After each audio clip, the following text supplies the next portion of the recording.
कितना लंबे समय से चल रहे हैं, पर वहीं पर है जहां 10 साल पहले थे।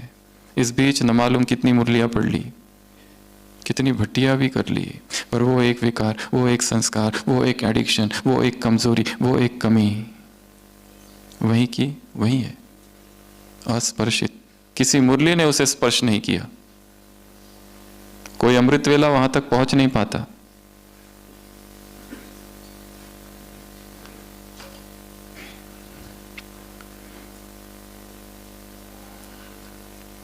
हमारे जीवन में दो चीजें हैं, दो दिन हैं। एक वो दिन जब हम भट्टियां कर रहे हैं और एक वो दिन जब हम भट्टी नहीं कर रहे हैं। यह अच्छी बात है या अच्छी बात नहीं है? अगर ऐसे दो दिन हैं कि कुछ दिन भट्टियां चालू है, कुछ दिन नहीं, अर्थात हम कोई भी भट्टी नहीं कर रहे हैं,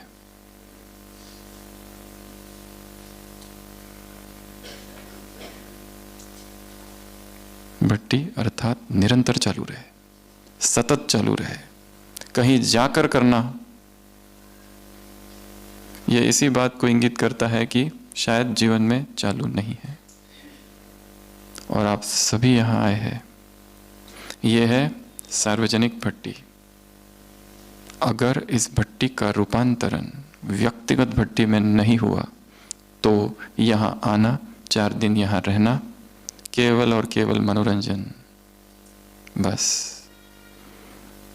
यहां से वापस कब जा रहे? कल। पहुंचेंगे कब? परसों? उसी दिन? परसों। तो आज है तारीख 2, 3, 4। रियल भट्टी चालू होगी 5 तारीख से, और वो भट्टी होगी हर एक की व्यक्तिगत।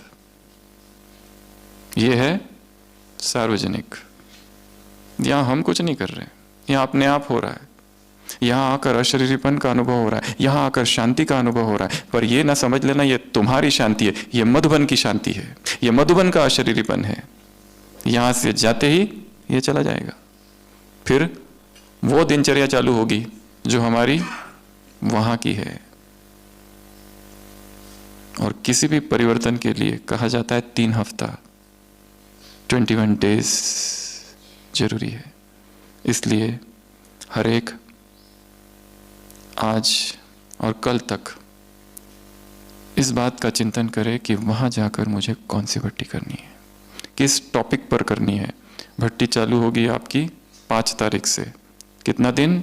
21 डेज। और इस भट्टी को गुप्त रखना है, व्यक्तिगत रखना है, किसी से भी इसकी चर्चा नहीं करनी है। और व्यक्ति किस पर होगी? जिसका अमृत वेला नहीं हो रहा है कितने सालों से, समय से, उसका टॉपिक होगा अमृत वेला। 21 दिन में उस एक संस्कार को इतना पक्का कर देना है, दिन रात केवल अमृत वेले के विषय में ही पढ़ो। जिनका चिंतन नहीं होता है वो केवल चिंतन पर फोकस करेंगे। जिनका कोई एक ऐसा संस्कार है रोने का, दुखी होने का, नाराज होने का, बार बार पर रूठना, रूसना, उस एक पर्टिकुलर संस्कार पर काम करेंगे। जिसका ऐसा स्वभाव है कि हमेशा कंफ्यूजन है, ये करूं या वो करूं, उस कंफ्यूजिंग संस्कार पर काम करेंगे। बाकी सब चीजें छोड़कर। हाँ, सेवा केंद्र पर रहते हैं, घर पर रहते हैं, जॉब करते हैं, वो सब चालू रहेगा, पर यह भट्टी आंतरिक चालू रहेगी। टॉपिक क्या होगा इसका? कल सुबह अमृत वेला, वो तुमको दिया जाएगा ऊपर से। केवल उस समर्पण भाव से कल सुबह अमृत वेला बैठ जाना। और एक बात, अभी तो यहां सब आ गए हैं, हो सकता है this is the last visit. कोई भरोसा है समय का? ऐसा संगठन शायद फिर कभी ना मिले। ये अंतिम दिन है और ये अंतिम रात होगी। भट्टी अर्थात मौन, चुप। जिन्होंने मौन नहीं किया होगा वो अभी से चालू करेंगे। किस भट्टी के लिए? वो जो भट्टी वहां जाके चालू करनी है, उसकी तैयारी। अभी भी समय है, पूरा दिन है आज का, सारी रात है। अमृत वेला है, बहुत कुछ किया जा सकता है। अंतिम रात क्रांति की रात हो जाए।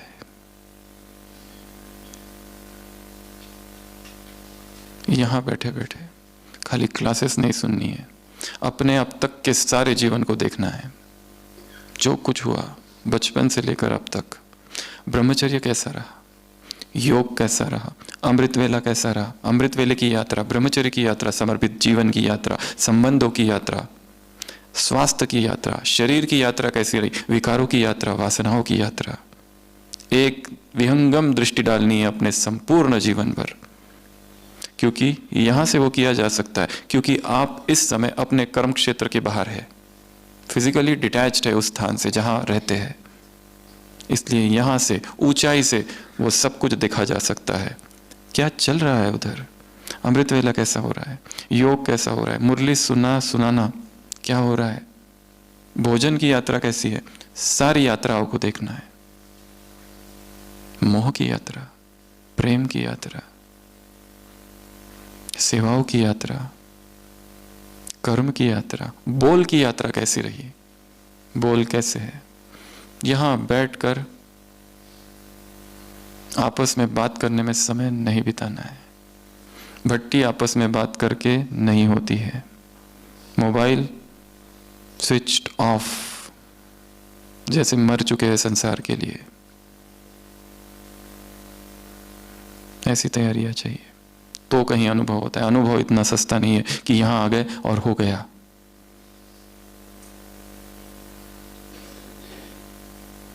भगवान वाच, अटेंशन प्लीज। इसमें हम 7 बातों की चर्चा करेंगे।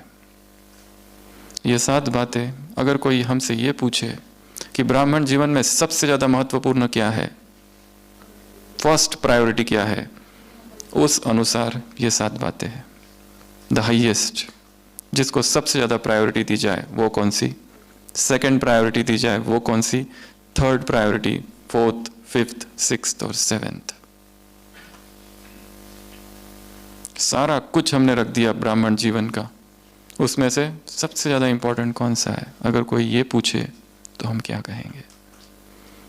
इस तरह की ये चर्चा होगी। तो सबसे पहली बात जिस पर अटेंशन, अटेंशन अर्थात, अटेंशन शब्द का क्या अर्थ है, अटेंशन अर्थात क्या, ध्यान दो। अटेंशन अर्थात फोकस, अटेंशन अर्थात कंसंट्रेशन, अटेंशन अर्थात अलर्ट, जागरण, वेकफुलनेस, अटेंशन अर्थात सावधान, अटेंशन अर्थात क्या कहेंगे, अटेंटिव हो जाओ, पूरा होश में।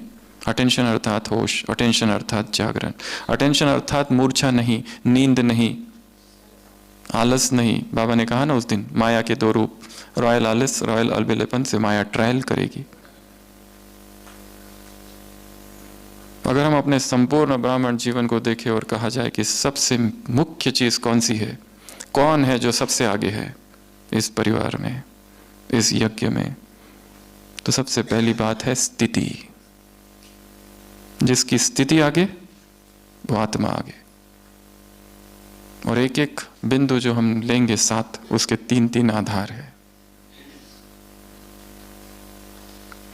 कितने समय से कोई ज्ञान में चल रहा है, इसके वजह से कोई आगे नहीं है। किस पद पर, किस पोस्ट में है, कहाँ रहता है, गृहस्थ में है, सेंटर पर है, समर्पित है, सेवाधारी है, गृहस्थ प्रवृत्ति वाला है, उससे कोई फर्क नहीं पड़ता है। यहां पर सबसे आगे कौन है, जिसकी स्थिति आगे है। बाकी सब कुछ है पर स्थिति हिल रही है, डगमग है, उसे आगे नहीं कहा जाएगा। कुछ ऐसी सेवाएं कर रहे, वो सेवाओं से स्थिति ही डिस्टर्ब हो गई है, तो क्या कहा जाएगा, ये आत्मा आगे है ना। और स्थिति का आधार 3 चीजें हैं, ज्ञान, योग और पवित्रता। इन तीनों में से कुछ भी एक खंडित हुआ, कम हुआ, तो स्थिति हिलेगी। एक एक पेज पर एक एक पॉइंट लिखना है, 7 पेजेस पर 7 पॉइंट्स। सबसे पहला पॉइंट स्थिति। उसमें ये 3 बातें। ज्ञान अर्थात केवल मुरली जाकर सुनना, पढ़ना, सुनाना, लिखना, ये नहीं है। चिंतन करना, मनन करना, यहां तक भी नहीं है। डिस्कस करना, ये एक भाग है उसका। ज्ञान अर्थात खोज सत्य की। ज्ञान अर्थात सूचनाएं नहीं, सूचनाएं बहुत एकत्र कर ली है, ये हम आत्मा है, वो परमात्मा है, ये संगम युग है, परमात्मा आया हुआ है, वो परम धाम है, ये सीढ़ी है, ये संगम युग है, ये ब्रह्मा है, संगम युग, ये सतयुग आने वाला है, ये चक्र है। सूचनाओं को ज्ञान नहीं समझ लेना। ज्ञान तो अनुभूति है। यहां आए, ढेर सारी क्लासेस, ढेर सारे लेक्चर्स सुने, नोट्स निकाले, सब खो जाएगा। बचेगा क्या? अनुभव, 1 सेकंड का अनुभव। इसलिए कभी कभी केवल बैठ जाओ, सारी डायरी, पेन, पेंसिल बाजू में। यहां बैठे हुए भी बहुत ज़्यादा कुछ नहीं लिखना, क्योंकि जो हम बताने वाले हैं बहुत सारी चीज़ें आप पहले ही जानते हैं, शब्द दूसरे होंगे बस। यहां बैठे बैठे ही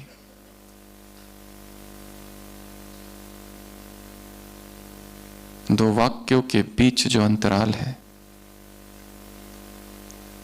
वहां अपने आप को देखना है, अपने ही जीवन की यात्रा देखते जाना है, सुनते सुनते ही।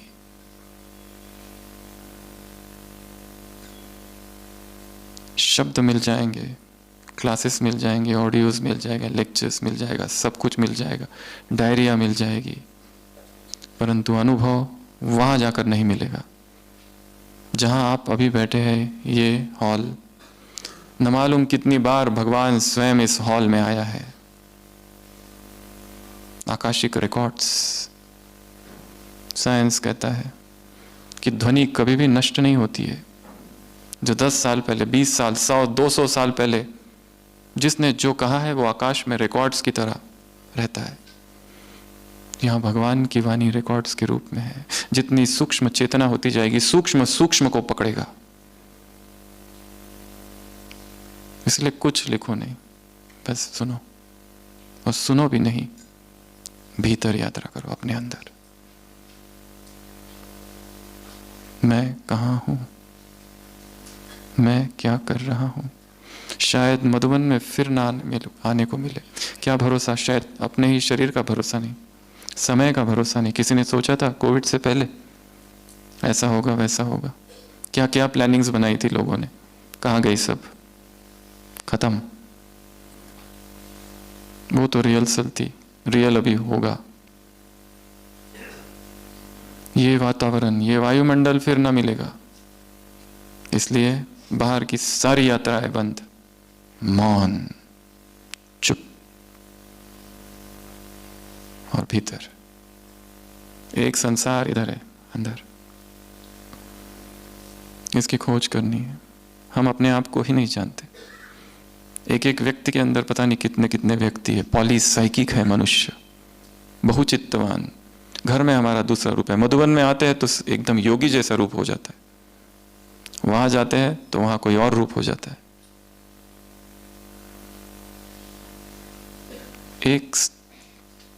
एक हो जाना, इंडिविजुअल, बी इंडिविजुअल, बहुत बड़ा वाक्य है ये। हम इंडिविजुअल नहीं है, हम में कितने कितने लोग भरे हैं, कितनी कितनी मान्यता है, दूसरों के विचार है, इसलिए हम भटक गए। मधुबन में आने का एक लक्ष्य है उस कालखंड में प्रवेश जहां ब्रह्मा यहां था, दादिया यहां थी। अपनी फ्रीक्वेंसी को इतना सूक्ष्म कर देना कि हम उनके साथ मैच कर सके, और वही अनुभव यहां हमें हो जाए। वो 1 सेकंड का अनुभव काफी है परिवर्तन के लिए, 1 सेकंड का अनुभव।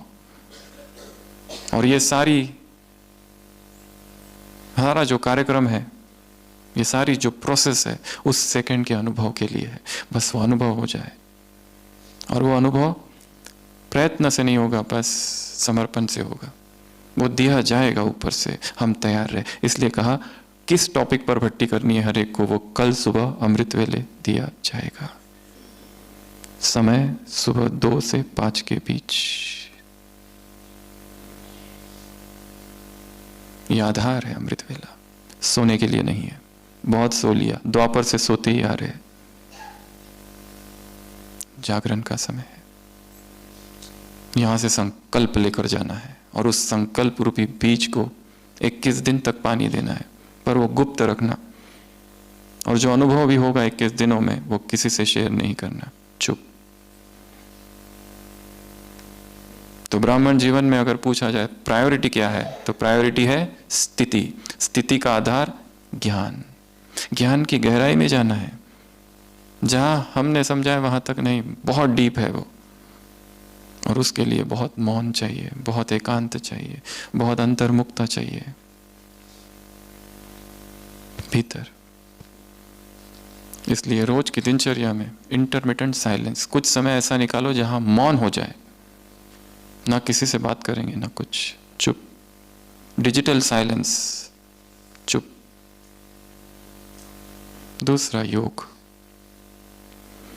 किसी के पास ज्ञान बहुत है, भाषण अच्छा करते हैं, कोर्स अच्छा कराते, पर योग में कच्चे हैं। योग कभी है कभी नहीं है।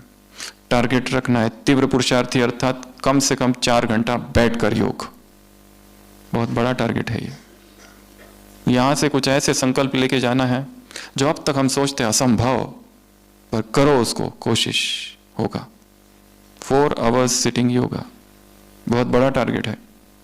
सारी दिनचर्या ऊपर नीचे करनी पड़ेगी तो कहीं होगा ये, नहीं तो नहीं हो सकता, असंभव। रोज साइलेंस कुछ समय, 4 आवर्स, 3 आवर्स, 2 आवर्स, जितना हो सके उतना साइलेंस।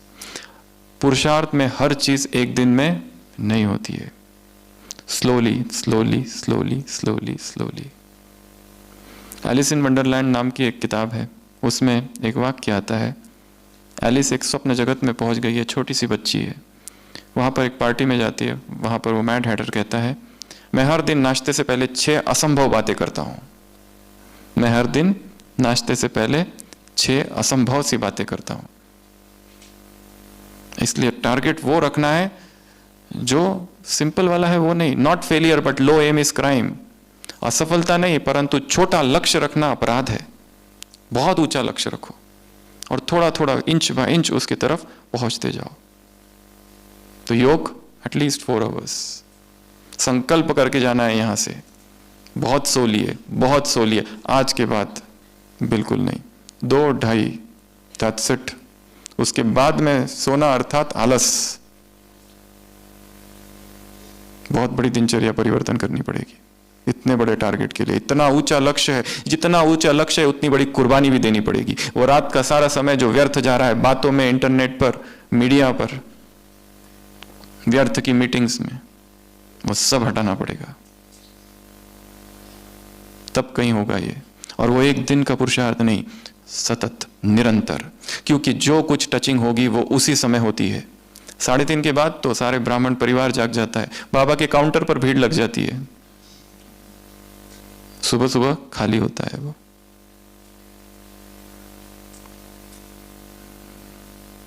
तीसरा प्यूरिटी। जिसकी प्यूरिटी सब कुछ करने के बाद भी खंडित होती है, जिसका ब्रह्मचर्य अभी भी चरमरा रहा है, वो अभी इस भट्टी से संकल्प करके जाएंगे और यहां से जाने के बाद 21 डेज अनइंटरप्टेड निष्कंटक ब्रह्मचर्य धारण करेंगे। कोई भी संकल्प, कोई भी विचार, कोई भी वासना, कोई भी अर्ज, कोई भी टेम्पटेशन, कोई भी फैंटेसी, कोई भी कल्पना, कोई भी संबंध, कोई भी वार्तालाप, कोई भी दृश्य, कोई भी वृत्ति में कहीं पर भी काम का जरा भी 1% भी सेंसेशन ना हो। अनटच्ड ऐसा ब्रह्मचर्य। अपनी अलग से ब्रह्मचर्य की भट्टी करनी है और इस 21 दिन में दूसरा कुछ पढ़ना ही नहीं है। दिन रात एक ही टॉपिक पढ़ना है, ब्रह्मचर्य ब्रह्मचर्य ब्रह्मचर्य, purity purity purity, nothing else. तो कहीं जाके ये जो भट्टी 4 दिन यहां की वो सफल हुई, नहीं तो ये केवल एक मनोरंजन था, बुद्धि विलास, वाणी विलास था, बस और कुछ नहीं। कनरस से ये भी कनरस है, अभी जो सुन रहे हैं ये भी केवल कनरस है।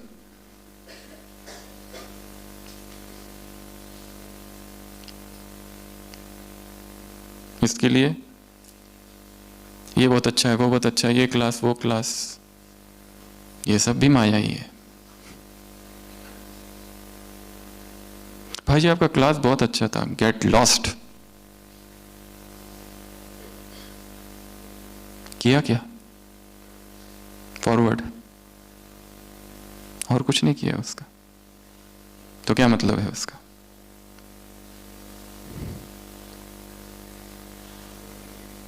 तीन आधार स्थिति के ज्ञान का चिंतन, मनन, अध्ययन, गहराई, योग का चार्ट बढ़ाना, उसकी क्वालिटी बढ़ाना, सब कुछ बढ़ाना, वो सारे अनुभव तो तब हो गए। तीसरा पवित्रता, अखंड पवित्रता। भगवान को और कुछ नहीं चाहिए, पवित्रता चाहिए। बाप तुमसे भीख मांगते हैं, एक जन्म, एक दिन। जिसने एक दिन ब्रह्मचर्य को धारण कर लिया वो दूसरे दिन धारण करने की हिम्मत को जुटा लेता है।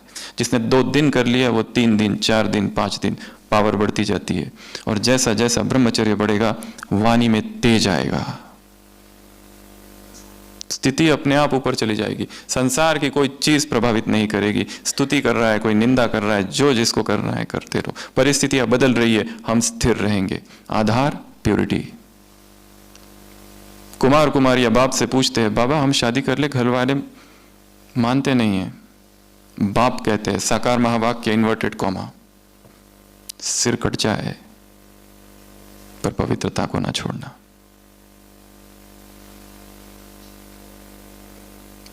दूसरी सर्वश्रेष्ठ चीज, दूसरी प्रायोरिटी, आत्मा की 3 शक्तियां, भटकता चंचल मन, भटकती बुद्धि और पुराने संस्कार। ये प्रायोरिटी है हमारी, इन पर सबसे ज्यादा काम करना है। मन अभी भी चंचल है, उस चंचल मन को वश में करने के लिए क्या किया हमने? कुछ किया? योग में कोई कहो कि बैठो, क्या 1 घंटा बिल्कुल स्थिर होकर बैठ सकते? उंगली भी ना हिले, कभी इधर कभी इधर, कभी पैर, कभी कुछ, कभी खुजली, कभी कौन आया कौन जा रहा है, सारा ध्यान है। ये कैसी योग की स्थिति है? योगी अर्थात स्थिर। सबसे पहला काम पोस्चर पर करो, बैठने पर सोचो। हर दिन योग में बैठते हैं, अपने घरों में, सेंटरों पे ऐसे सोचो संडली पर बैठे हैं ओम शांति भवन में और बैठ के कोर्स सबको योग करा रहे, अपने आप स्थिर हो जाएंगे। क्यों? स्टेटस का सवाल है। सब देख रहे हैं आंखें घूर घूर के, तुम विश्व की स्टेज पर है, ये सोचो हमेशा। तो पहला होमवर्क अमृत वेला, बीच बीच में होमवर्क बताते जाएंगे, उस पर काम करते जाना है। दूसरा होमवर्क बताया योग का चार्ट, 4 आवर्स साइलेंस, इंटरमिटेंट बीच बीच में जितना हो सके। और अभी बता रहे हैं बैठना, स्थिर स्थिर बैठने का अभ्यास करना।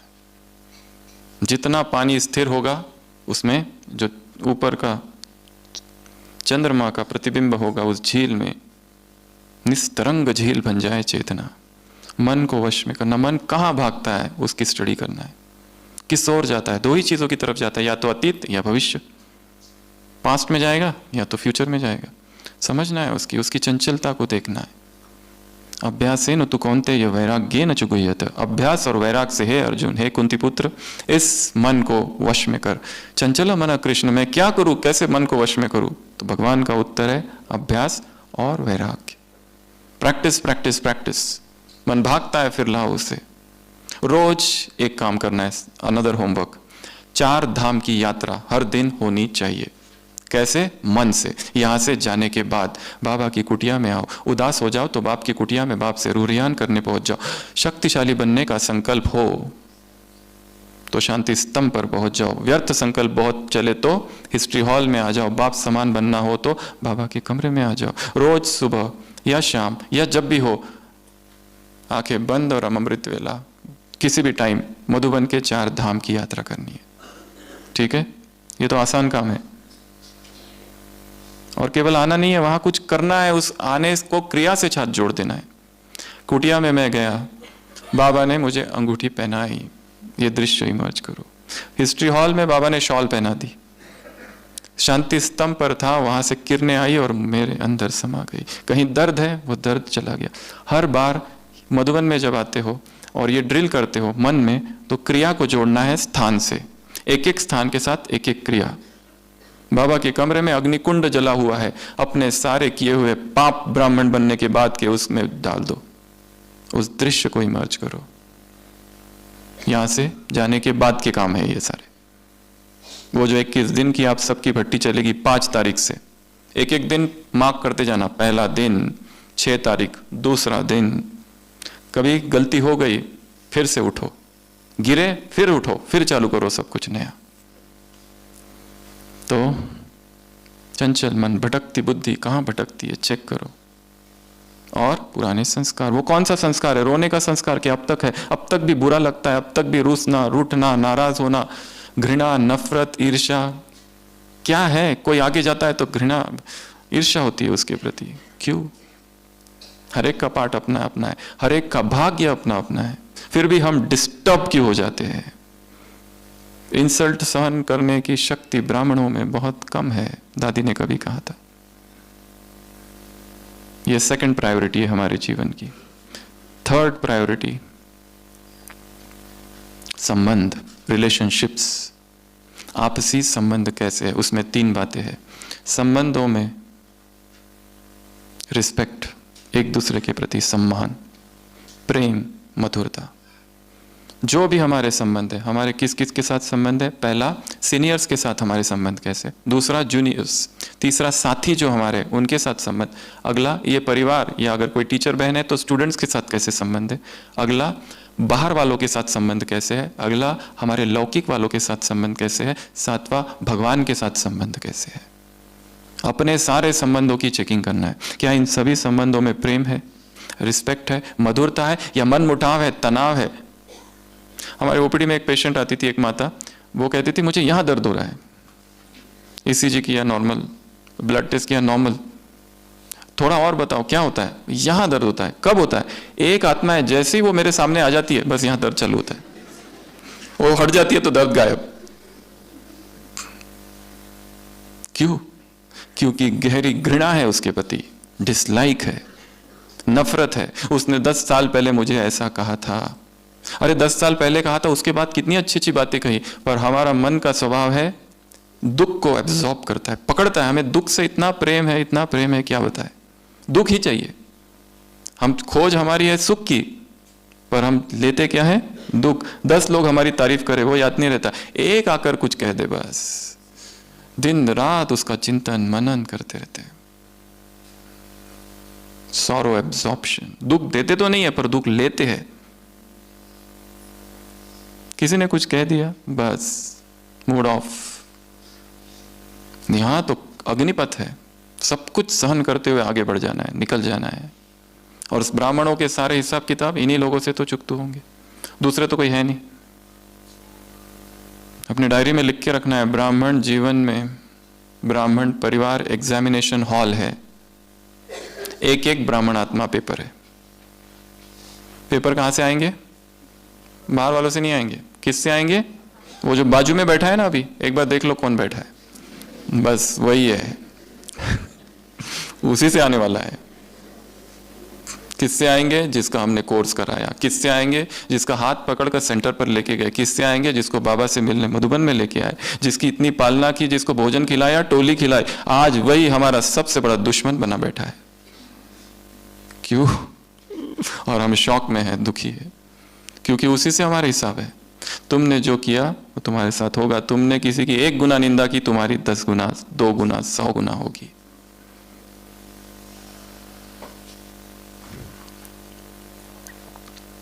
तो तीसरा संबंध, संबंधों पर भट्टी करनी है कि मेरे संबंध ऐसे कटु क्यों है, क्यों तनाव है। अपने बॉस के साथ क्यों रोज झगड़ा होता है, घर में पत्नी के साथ, पति के साथ, बच्चों के साथ।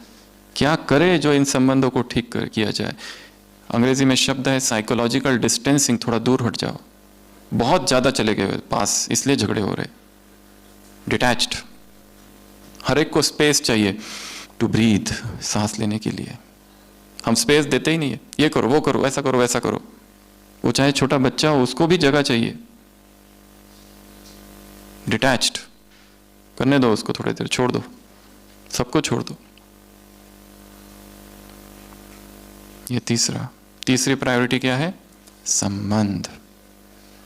संबंधों को, संबंध टूट गए तो व्यक्ति योग नहीं कर सकता, डिस्टर्ब रहता है। किसी की बद्दुआओं के साथ हम आगे बढ़ नहीं सकते, इसलिए इसमें एक और काम करना है। नेक्स्ट होमवर्क, अमृत वेला, उन आत्माओं को इमर्ज करो जिनको हमने बहुत दुख दिया है, माफी मांगो रोज, और ये रोज ही करना है काम। उन आत्माओं को इमर्ज करना है जिन्होंने हमें बहुत दुख दिया, उन्हें माफ कर दो। माफी मांगना, माफ करना, माफी मांगना, माफ करना, ये काम बाय डिफॉल्ट सबको करना ही करना है, क्योंकि हमारे ढेर सारे हिसाब किताब इसी परिवार में है, और कुछ आने वाले हैं जो हमें पता नहीं। पहले से माफी मांग के रख लो। और एक रिलेशनशिप में एक बहुत अच्छी बात है, इन एवरी रिलेशनशिप एक स्टेटमेंट याद रखो, आई एम रॉन्ग। गलत कौन है? मैं। फिर मरम्मत चालू होगी, रिलेशनशिप्स की रिपेयर चालू होगी। अभी फ्रैक्चर्स है। चौथी प्रायोरिटी, सेवा। संबंध सेवा के पहले है। सेवा ना हुई चलेगा, पर व्यक्ति छूटना नहीं चाहिए, व्यक्ति छूटना नहीं चाहिए। कुमार है, गलती कर दी, उसको डांटा, इतना डांटा कि ज्ञान ही छोड़कर चला गया। व्यक्ति सेवा से ज्यादा बड़ा नहीं है, सेवा फोर्थ है, व्यक्ति फर्स्ट। माता है, सेवा करती है, गलती हो गई, कुछ बोल दिया, चली गई, व्यक्ति वापस नहीं आते, सेवा तो आ जाएगी।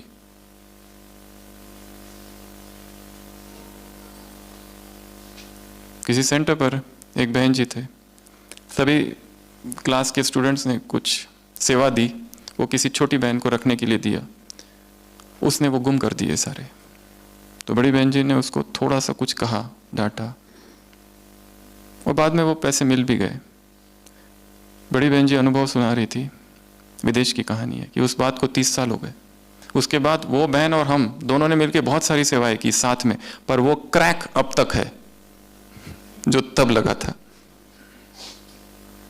इसके लिए व्यक्ति को छोड़ना नहीं है, व्यक्ति इज मोर इंपॉर्टेंट। पैसे आ जाएंगे, सब आ जाएगा, सेवाएं आ जाएगी, व्यक्ति जो चला गया वो नहीं आएगा, फिर रोते बैठोगे। हम सोचते तो है कि मेरा पति ज्ञान में आ जाए, पर उसके प्रति एक घृणा भी तो है। वो इतना शराब पीता है, नॉनवेज खाता है, सब करता है गलत काम। हम चाहते हैं कि वो ज्ञान में आए, शायद उसके ज्ञान में आने में हम ही सबसे बड़ी बाधा है। हट जाओ, वो अपने आप आ जाएगा, क्योंकि उसका कल्याण तो करना चाहते, पर कल्याण के पीछे एक सूक्ष्म घृणा भी है उसके प्रति। जब तक वो घृणा नहीं हटती, उसका कल्याण नहीं हो सकता।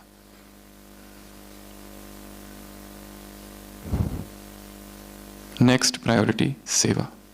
सेवा में संगम युग कर जो भी सेवाएं हो रही है, सेवा में पहला प्रिंसिपल है चैरिटी। चैरिटी अर्थात किसी को दान करना नहीं, चैरिटी अर्थात रियल अर्थ है चैरिटी का, हम जिसकी सेवा करें उसको धन्यवाद कि तुमने अवसर दिया हमको सेवा करने का।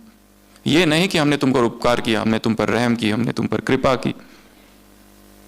इसका कोर्स हमने कराया था, अब तक भूला नहीं है। वो आगे जा रहा है, बहुत आगे जा रहा है। जब भी उसकी चर्चा निकलती है, पर पता है उसका कोर्स किसने कराया था? हमने। वो भले कितना भी आगे जाए, पर बीज इधर है। किस सेवा केंद्र से निकला है? इधर।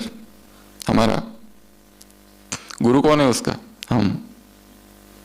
सेवा अर्थात चैरिटी अर्थात धन्यवाद उनका कि तुमने चांस दिया हमको, क्योंकि हमारे सिर पर इतने पाप है और विकर्म है। ब्राह्मण बनने के बाद के किए हुए पापों का प्रायश्चित्त सर्विस है।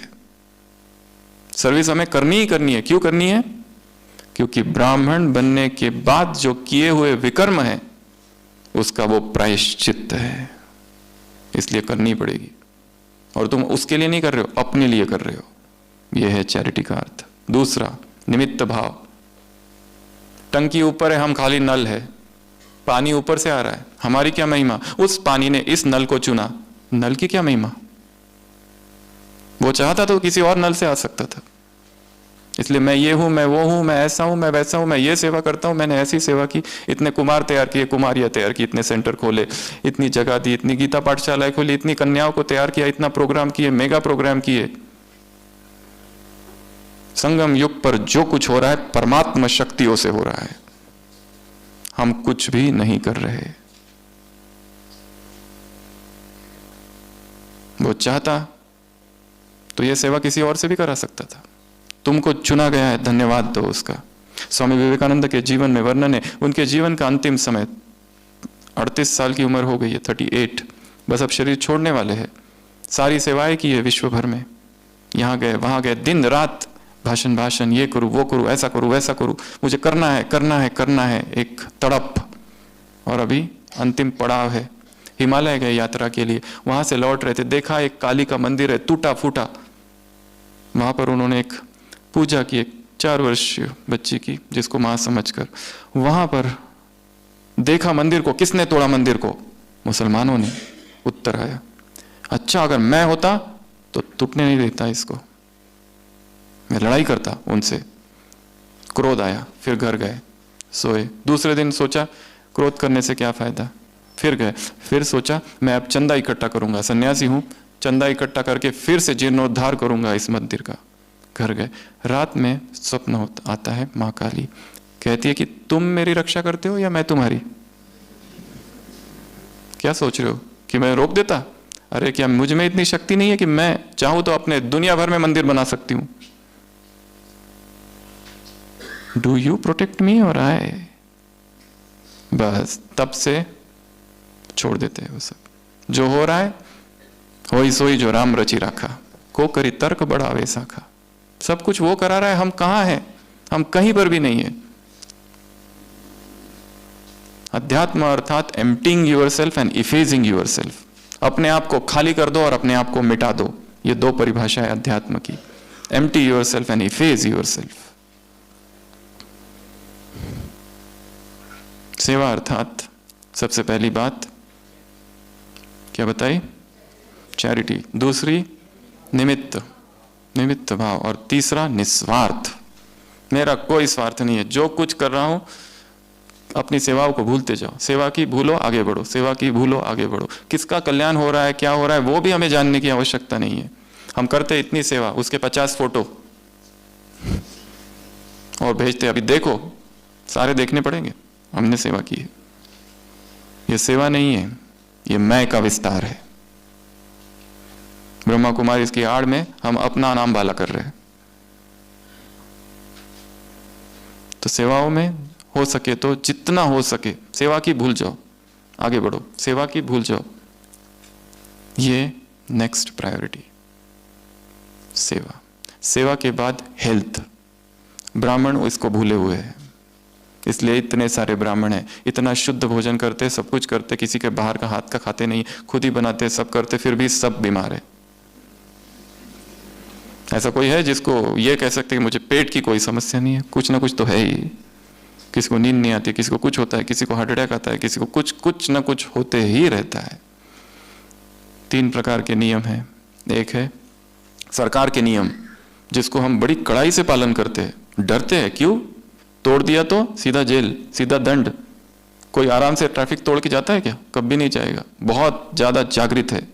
दूसरे नियम है ईश्वरीय नियम, यहाँ के श्रीमत, वो भी कभी करते कभी नहीं करते, थोड़ा थोड़ा करते।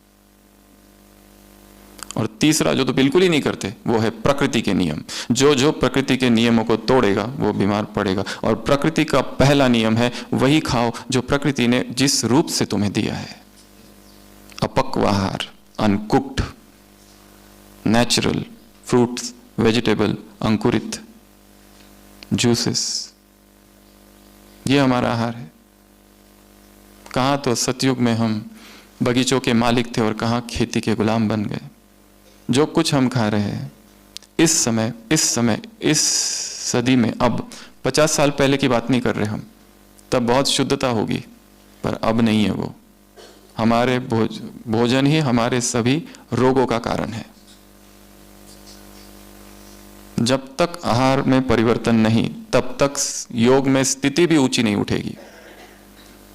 जब तक आहार हमें खींचे हुए, बांधे हुए है, बस दिन रात खाऊं खाऊं खाऊं खाऊं चल रहा है। सबसे ज्यादा देहभान में लाने वाला भोजन है। हम कहते हैं भोजन जैसा वैसा मन, वो नहीं, उसके भी आगे। जो भोजन वही मन, वो जैसा है, जितना जिसको तल, जिसमें आग में डाला गया है वो गया। घर हमारा ऐसा हो जिसमें दो चीज हो, आग ना हो और कोई दवाइयां ना हो। फायरलेस किचन,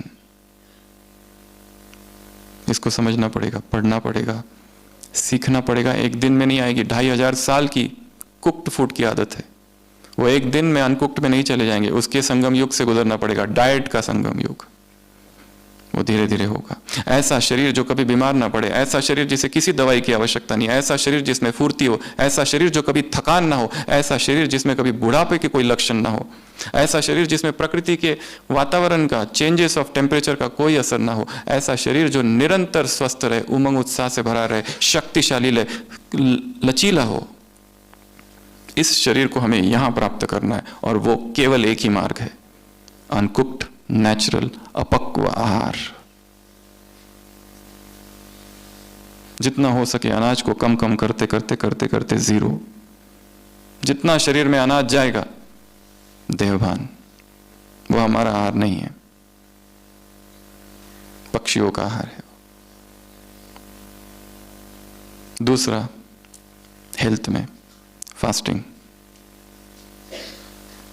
उपवास, न खाना न पीना, निर्जला। छोटे छोटे अभ्यास चालू करना है। जिन्होंने आज तक कभी किया नहीं, वो 2 घंटे से 4 घंटा, 6 घंटा, धीरे धीरे बढ़ाते जाना। जैसे जैसे ग्रिप आती जाएगी, हर दिन 12 घंटा तो मिनिमम होना ही चाहिए। रात को एक बार खा लिया, अभी 12 घंटे कुछ नहीं, अगले दिन 12 घंटे पर ग्रिप आ गई तो 14 घंटे, 14 घंटे पर ग्रिप आ गई तो 16, 18, उसको बढ़ाते जाना है। सभी बीमारियों का एक ही इलाज है, उपवास, न खाना न पीना। लंघनम परम औषधम, इससे बड़ा और कोई भी इलाज संसार में नहीं है। जैसे जैसे इस मार्ग पे चलेंगे, सारी दवाइयां छूट जाएगी और सारी बीमारियां छूट जाएगी। Drug industry and food industry bye bye. कोई भी केमिकल्स, कोई भी टॉक्सिन शरीर में ना हो, कुछ भी खाने की जरूरत ही ना पड़े। शरीर में नेचुरल फुर्ती, अपने आप नींद आती है। जैसे जैसे भोजन को कम कम करते जाएंगे, भूखा रहने की आदत डालनी है, इस शरीर को त्याग की आदत डालनी है। तीसरा, नो टू एनिमल प्रोडक्ट्स। कोई भी जानवर से जो कुछ निकल रहा है वो कोई भी न खाना। नॉनवेज तो सबने छोड़ दिया है। नेक्स्ट स्टेप है मिल्क एंड मिल्क प्रोडक्ट्स, दूध और दूध से जो कुछ भी बना हुआ है, चाय, कॉफी, पनीर, बटर, घी, ये सब हमारा आहार नहीं है, रोग कारक है। तो स्वास्थ्य में ये 3 कदम है। इसकी गहराई से बहुत चर्चा की है, आप खुद ढूंढ सकते हैं। अगला, वस्तुएं। नेक्स्ट प्रायोरिटी ब्राह्मण जीवन में है वस्तुएं। वस्तुओं का क्या महत्व? वस्तु अर्थात साधन। सबसे पहला, उनकी संभाल करनी है। क्लास में आए, उधर लाइट चालू है, रूम पर इधर से आए, वो बाथरूम का लाइट चालू है, फैन चालू है, पैदल जा सकते हैं, गाड़ी से जा रहे हैं। वस्तुएं, ये वस्तुएं, ये साधन हमें किस लिए दिए? भगवान ने दिए हुए, ये हम भूल रहे हैं। हम एक जगह गए थे, एक गृहस्थ था परिवार, वहां पे सब्जियां भी लाते थे तो बाबा के ट्रांसलाइट के सामने रखते थे, बाबा आपको अर्पित, अब आप दो। हर चीज अर्पण। सैलरी आती थी, वो सैलरी स्लिप बाबा के सामने फिर लेते थे। ये बाबा दे रहा है, वो कंपनी नहीं दे रही है। समर्पण। वस्तुओं की सबसे पहली बात संभाल।